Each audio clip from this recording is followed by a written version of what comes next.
এই যে তোমরা আমাকে একটা হাউসওয়াইফ হিসেবে দেখো, একটা স্টুডেন্ট হিসেবে দেখো এবং একটা মাদার হিসেবে দেখো, এটা কিন্তু সমস্তটাই আমার ইমপ্রুভমেন্ট হয়েছে আমার বিয়ের পরে। আমি এই যে এখন কি সুন্দর টুকটুক করে ঘরের সমস্ত কাজ করে বেবিকে সামলাই, আবার কিন্তু পড়াশোনাও করি। আর বিয়ের আগে জানো তো আমি কিন্তু কিচ্ছু পারতাম না, সত্যি কথা বলছি, আমি ঘরটাও পর্যন্ত ঝাড় দিতে পারতাম না, কারণ আমি সেগুলো কোনোদিনও করিনি।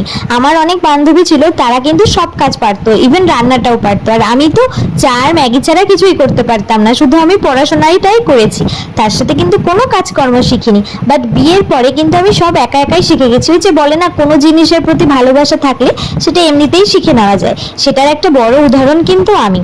আর হ্যাঁ, আমার সবকিছুতেই কিন্তু উৎসাহ দিয়েছে আমার শ্বশুর বাড়ির লোকেরা, সেটা রান্নার ক্ষেত্রেই হোক, কাজের ক্ষেত্রেই হোক, বা এই যে পড়াশোনাটাকে মেনটেন করছি সেই ক্ষেত্রে। এত কিছু পারার মধ্যেও কিন্তু আমি দুটো জিনিস পারি না, এক নিজের চুলে তেল লাগাতে আর মানুষকে তেল লাগাতে, বাট তেল তো তাও লাগাতেই হয়, আমি তেল লাগাই। আর তোমরা আমার